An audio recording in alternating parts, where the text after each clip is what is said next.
And now Chapter 13 of the Adi Leela, the Advent of Lord Sri Caitanya Mahaprabhu.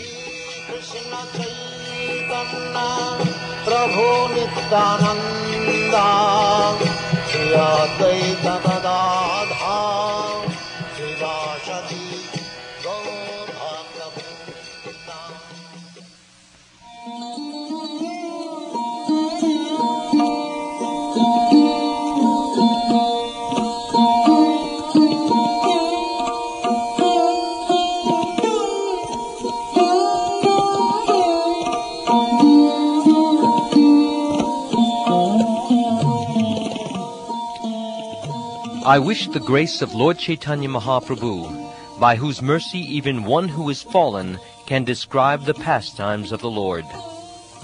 All glories to Sri Krishna Caitanya Mahaprabhu. All glories to Advaita Chandra. All glories to Lord Nityananda Prabhu. All glories to Gadadhar Prabhu. All glories to Srinivas Acharya Prabhu. All glories to Mukunda Prabhu and Vasudev Prabhu. All glories to Haridas Thakur. All glories to Svarup Damodar and Murari Gupta. All these brilliant moons have together dissipated the darkness of this material world. All glories to the moons, who are devotees of the principal moon, Lord Caitanya Chandra. Their bright moonshine illuminates the entire universe. Thus I have spoken the preface of Caitanya Caritamrta. Now I shall give a synopsis of the entire book in the form of codes.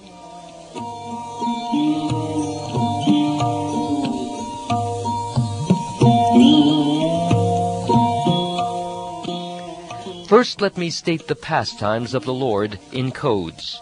Then I shall describe them in detail. Lord Sri Caitanya Mahaprabhu, adventing himself in Navadvip, was visible for 48 years, enjoying his pastimes.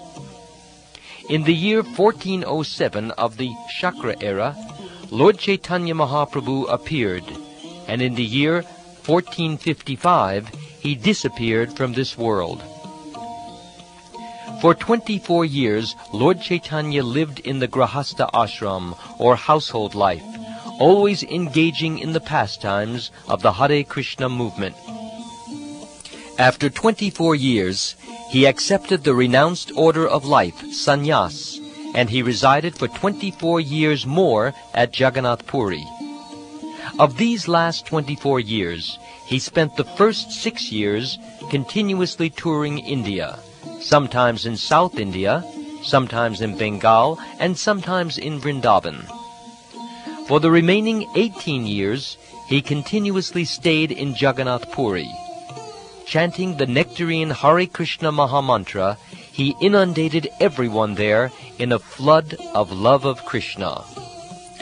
The pastimes of his household life are known as Adi Leela, or the original pastimes. His later pastimes are known as Madhya Leela and Antya Leela, or the middle and final pastimes. All the pastimes enacted by Lord Sri Caitanya Mahaprabhu in his Adi Leela were recorded in the form of codes by Murari Gupta. His later pastimes, or Madhya Leela and Antya Leela, were recorded by his secretary, Svarup Damodar Goswami, and thus kept within a book.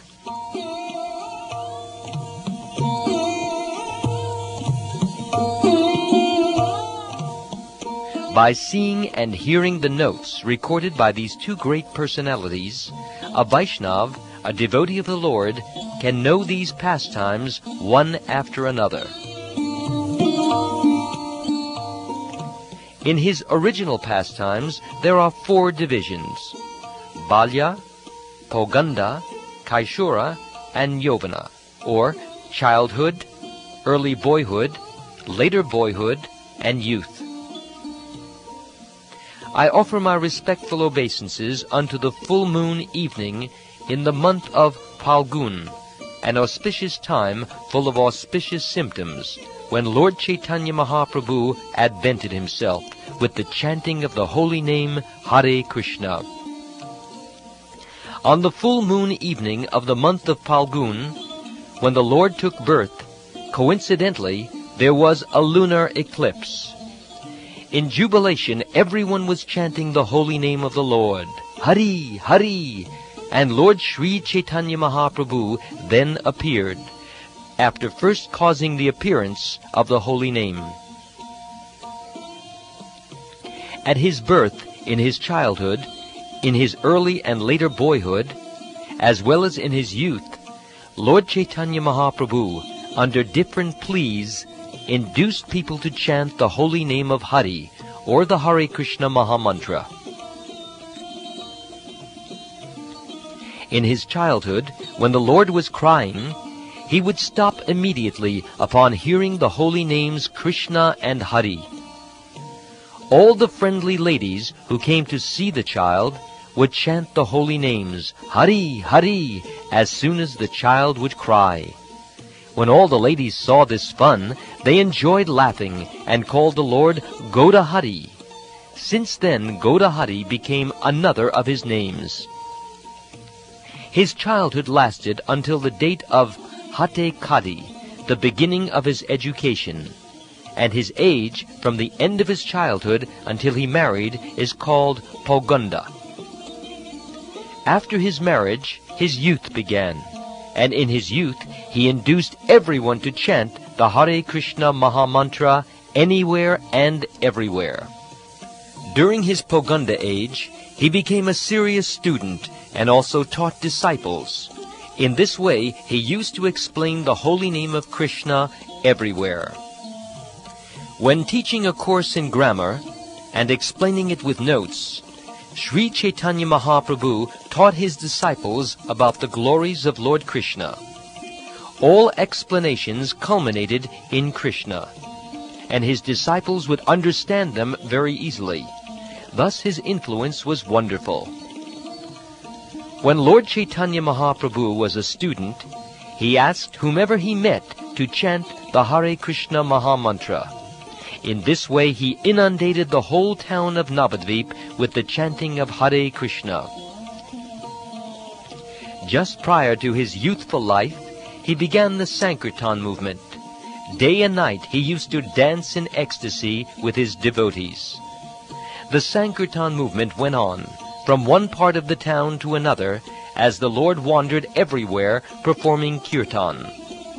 In this way he inundated the whole world by distributing love of Godhead. Lord Caitanya Mahaprabhu lived in the Navadvip area for 24 years, and he induced every person to chant the Hare Krishna Mahamantra and thus merge in love of Krishna.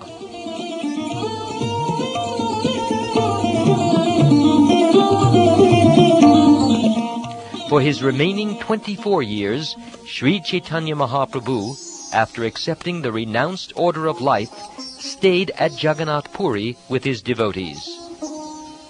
For 6 of these 24 years in Nilachal, or Jagannath Puri, he distributed love of Godhead by always chanting and dancing. Beginning from Cape Comorin and extending through Bengal to Vrindavan, during these 6 years he toured all of India, chanting, dancing, and distributing love of Krishna. The activities of Lord Caitanya Mahaprabhu in his travels, after he accepted sannyas, are his principal pastimes. His activities during the remaining 18 years are called Antya Lila, or the final portion of his pastimes.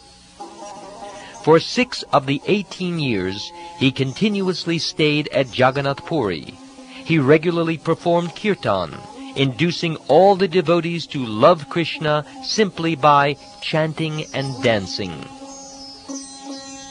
For the remaining 12 years, he stayed in Jagannath Puri. He taught everyone how to taste the transcendental mellow ecstasy of love of Krishna by tasting it himself.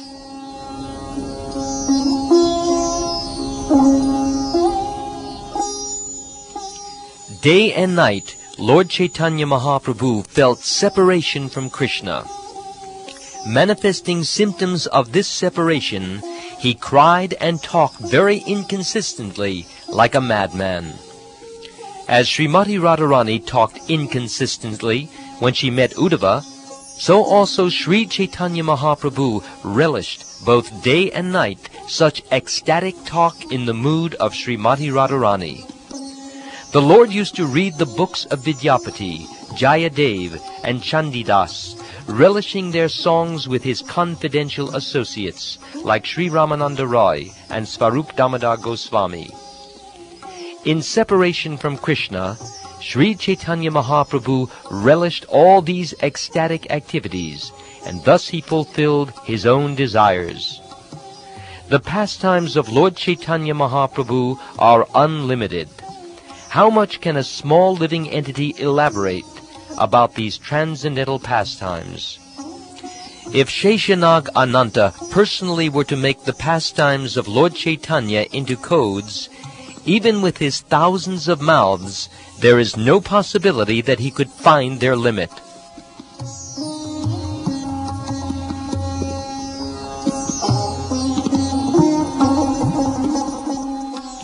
Devotees like Sri Svarup Damodar and Murari Gupta have recorded all the principal pastimes of Lord Chaitanya in the form of notes after deliberate consideration.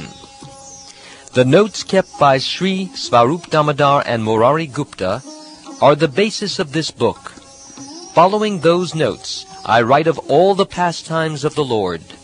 The notes have been described elaborately by Vrindavan Das Thakur. Srila Vrindavan Das Thakur, the authorized writer of the pastimes of Sri Caitanya Mahaprabhu, is as good as Srila Vyasadeva. He has described the pastimes in such a way as to make them sweeter and sweeter. Being afraid of his books becoming too voluminous, he left some places without vivid descriptions. I shall try to fill those places as far as possible. The transcendental pastimes of Lord Chaitanya have actually been relished by Srila Vrindavan Das Thakur. I am simply trying to chew the remnants of foodstuffs left by him. My dear devotees of Lord Chaitanya, let me now write the codes of the Adi Leela in brief, because it is not possible to describe these pastimes in full. To fulfill a particular desire within his mind, Lord Krishna, Brajendra Kumara, decided to descend on this planet after mature contemplation. Lord Krishna, therefore, first allowed his family of superiors to descend on the earth. I shall try to describe them in brief, because it is not possible to describe them fully.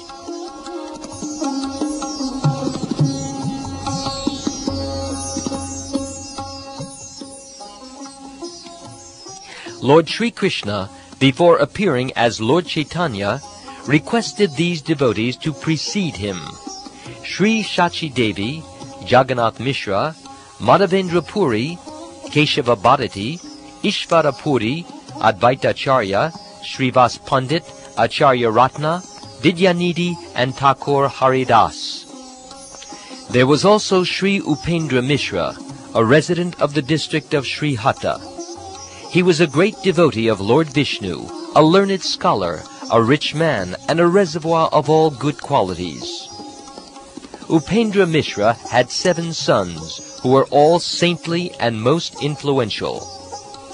The first was Kamsari, the second Paramananda, the third Padmanabha, the fourth Sarveshvara, the fifth Jagannath, the sixth Janardhan, and the 7th Trilokyanath. Jagannath Mishra, the 5th son, decided to reside on the bank of the Ganges at Nadia. Jagannath Mishra was designated as Purandra. Exactly like Nanda Maharaj and Vasudeva, he was an ocean of all good qualities. His wife, Srimati Shachi Devi, was a chaste woman, highly devoted to her husband. Shachi Devi's father's name was Nilambada, and his surname was Chakravarti.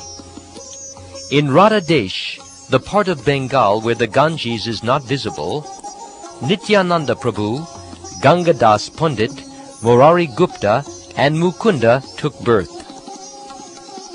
Lord Krishna, Brajendra Kumara, first caused countless devotees to appear, and at last he appeared himself. Before the appearance of Lord Caitanya Mahaprabhu, all the devotees of Navadvip used to gather in the house of Advaitacharya. In these meetings of the Vaishnavas, Advaitacharya used to recite Bhagavad Gita and Srimad Bhagavatam, decrying the paths of philosophical speculation and fruitive activity, and establishing the super-excellence of devotional service. In all the revealed scriptures of Vedic culture, devotional service to Lord Krishna is explained throughout. Therefore, devotees of Lord Krishna do not recognize the processes of philosophical speculation, mystic yoga, unnecessary austerity, and so-called religious rituals. They do not accept any process but devotional service.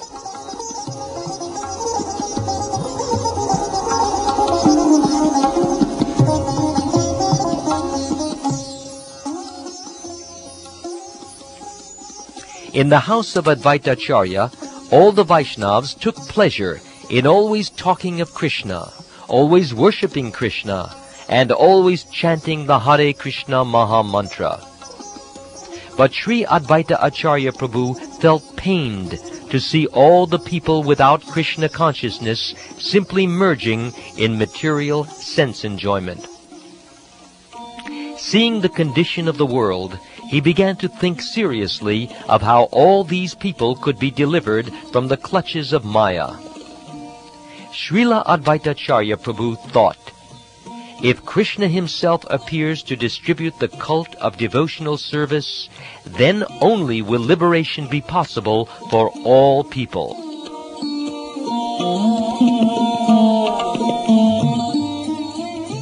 With this consideration, Advaitacharya Prabhu, promising to cause Lord Krishna to descend, began to worship the Supreme Personality of Godhead, Krishna, with tulsi leaves and water of the Ganges. By loud cries, he invited Krishna to appear, and this repeated invitation attracted Lord Krishna to descend. Before the birth of Lord Caitanya Mahaprabhu, 8 daughters took birth, one after another, from the womb of Shachi Mata, the wife of Jagannath Mishra. But just after their birth, they all died. Jagannath Mishra was very unhappy at the death of his children one after another. Therefore, desiring a son, he worshipped the lotus feet of Lord Vishnu. After this, Jagannath Mishra got a son, of the name Vishvarup, who was most powerful and highly qualified, because he was an incarnation of Baladev. The expansion of Baladev, known as Sankarshan in the spiritual world, is the ingredient and immediate cause of this material cosmic manifestation. The gigantic universal form is called the Vishvarup incarnation of Maha Sankarshan. Thus we do not find anything within this cosmic manifestation except the Lord himself. As the thread in a cloth spreads both lengthwise and breadthwise, so everything we see within this cosmic manifestation is directly or indirectly existing in the Supreme Personality of Godhead. This is not very wonderful for him. Because Maha Sankarshan is the ingredient and efficient cause of the cosmic manifestation, he is present in every detail of it. Lord Caitanya therefore called him his elder brother. The 2 brothers are known as Krishna and Balaram in the spiritual world, but at the present moment they are Chaitanya and Nitai.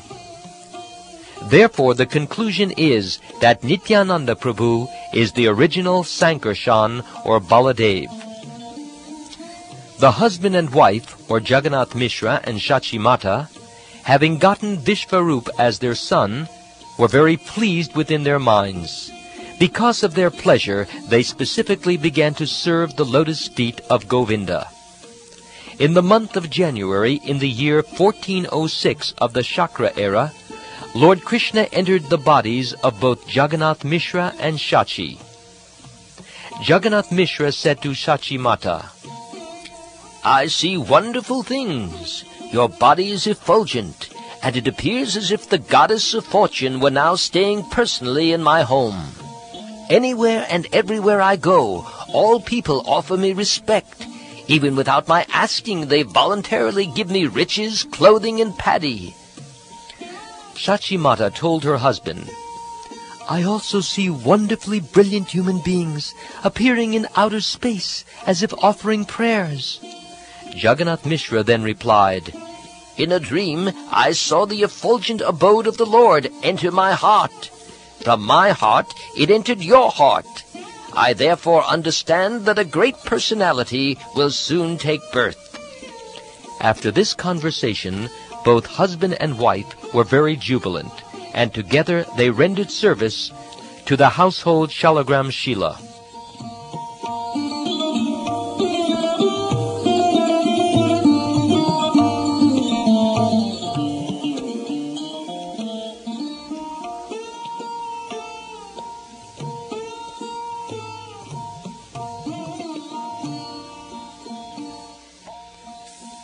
In this way, the pregnancy approached its 13th month, but still there was no sign of the delivery of the child. Thus Jagannath Mishra became greatly apprehensive. Nilambara Chakravarti, the grandfather of Sri Caitanya Mahaprabhu, then did an astrological calculation and said that in that month, taking advantage of an auspicious moment, the child would take birth. Thus in the year 1407 of the Chakra era, in the month of Phalgun, or March-April, on the evening of the full moon, the desired auspicious moment appeared.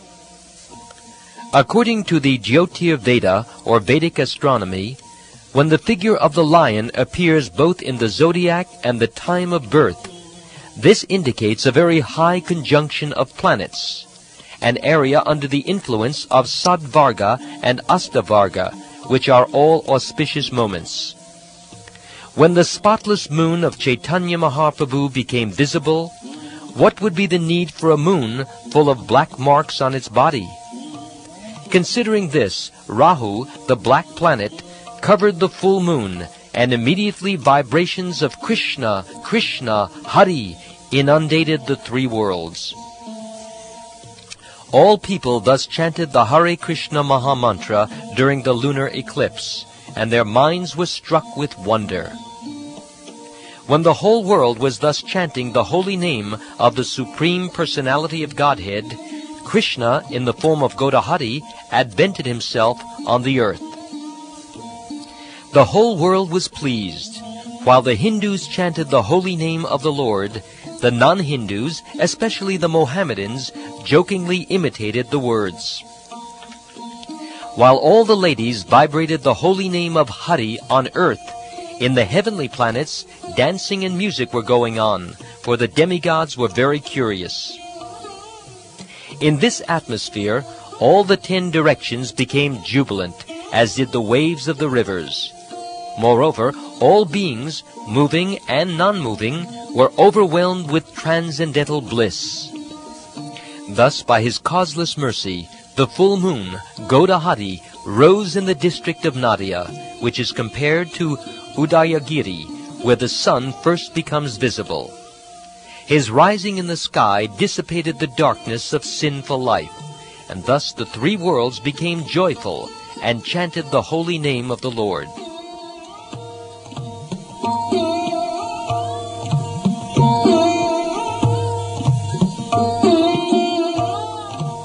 At that time, Sri Advaita Acharya Prabhu, in his own house at Shantipur, was dancing in a pleasing mood. Taking Haridas Thakur with him, he danced and loudly chanted Hare Krishna.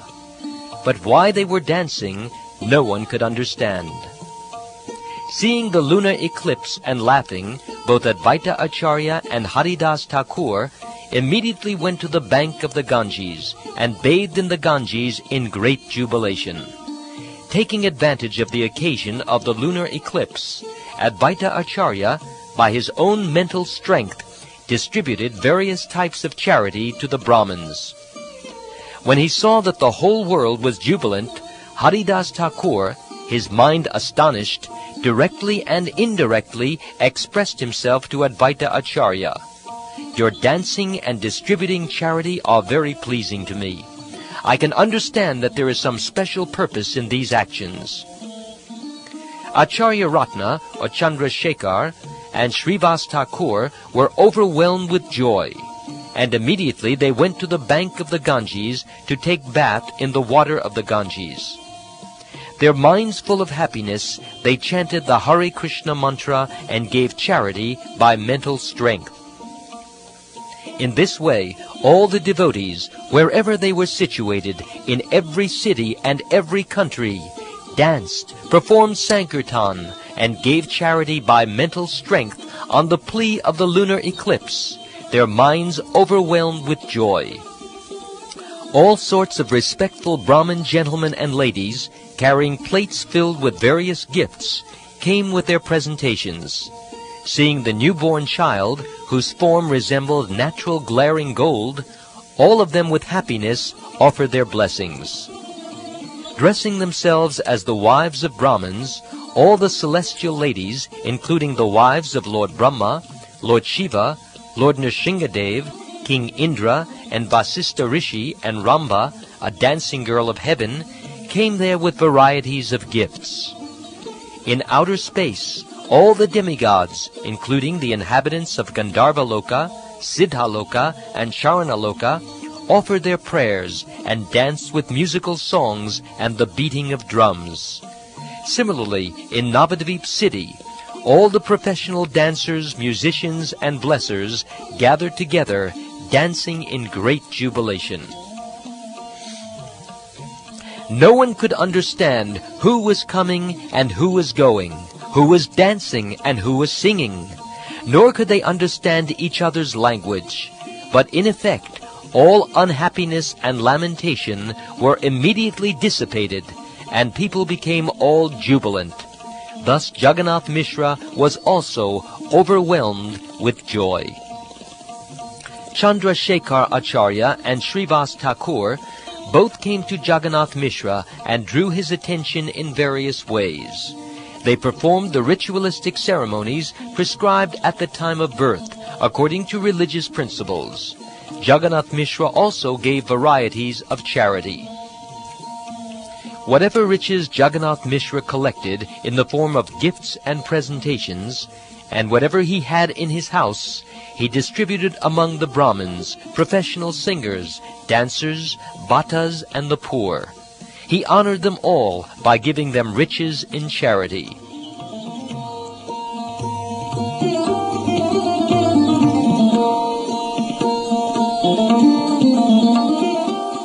The wife of Srivas Thakur, whose name was Malini, accompanied by the wife of Chandrasekhar and other ladies, came there in great happiness to worship the baby with paraphernalia such as vermilion, turmeric oil, fused rice, bananas, and coconuts. One day, shortly after Lord Caitanya Mahaprabhu was born, Advaita Acharya's wife, Sita Devi, who is worshipable by the whole world, taking permission of her husband, went to see that topmost child with all kinds of gifts and presentations. She brought different kinds of golden ornaments, including bangles for the hand, armlets, necklaces, and anklets. There were also tiger nails set in gold, waist decorations of silk and lace, ornaments for the hands and legs, nicely printed silken saris, and a child's garment, also made of silk. Many other riches, including gold and silver coins, were also presented to the child. Riding in a palanquin covered with cloth and accompanied by maidservants, Sita Thakurani came to the house of Jagannath Mishra, bringing with her many auspicious articles, such as fresh grass, paddy, gorochan, turmeric, kunkum, and sandalwood. All these presentations filled a large basket. When Sita Thakurani came to the house of Shachi Devi, bringing with her many kinds of edibles, dresses, and other gifts, she was astonished to see the newly born child, for she appreciated that except for a difference in color, the child was directly Krishna of Gokul himself. Seeing the transcendental bodily effulgence of the child, each of his nicely constructed limbs full of auspicious signs and resembling a form of gold, Sita Thakurani was very much pleased, and because of her maternal affection, she felt as if her heart were melting. She blessed the newly born child by placing fresh grass and paddy on his head and saying, "May you be blessed for the long duration of life." Being afraid of ghosts and witches, she gave the child the name Nimai. On the day the mother and son took bath and left the maternity home, Sita Thakurani gave them all kinds of ornaments and garments, and then also honored Jagannath Mishra. Then Sita Thakurani, being honored by Mother Sachi Devi and Jagannath Mishra, was greatly happy within her mind, and thus she returned home.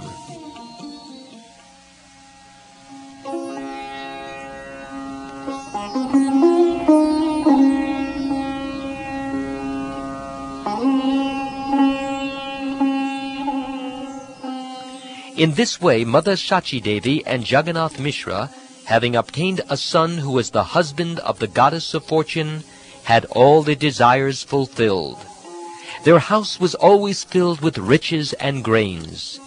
As they saw the beloved body of Sri Caitanya Mahaprabhu day after day, their pleasure increased.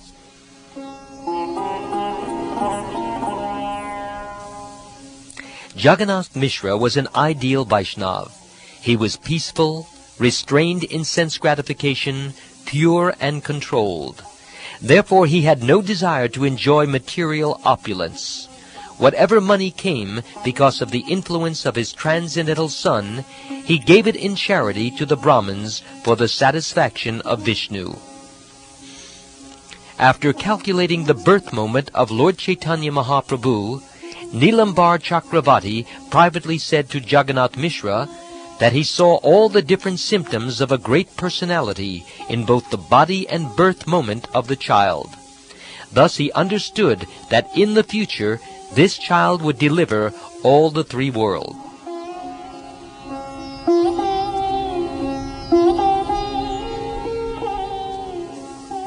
In this way, Lord Caitanya Mahaprabhu, out of his causeless mercy, made his advent in the house of Sachi Devi. Lord Caitanya is very merciful to anyone who hears this narration of his birth, and thus such a person attains the lotus feet of the Lord. Anyone who attains a human body but does not take to the cult of Sri Caitanya Mahaprabhu is baffled in his opportunity. Amrita Duni is a flowing river of the nectar of devotional service. If, after getting a human body, one drinks the water in a poison pit of material happiness, instead of the water of such a river, it would be better for him not to have lived, but to have died long ago. Taking on my head as my own property the lotus feet of Sri Caitanya Mahaprabhu, Nityananda Prabhu, Acharya Advaita Chandra, Svarup Damodar, Rupa Goswami, and Raghunath Das Goswami, I, Krishna Das Kaviraj Goswami, have thus described the advent of Sri Caitanya Mahaprabhu. And this ends chapter 13 of the Adi Leela.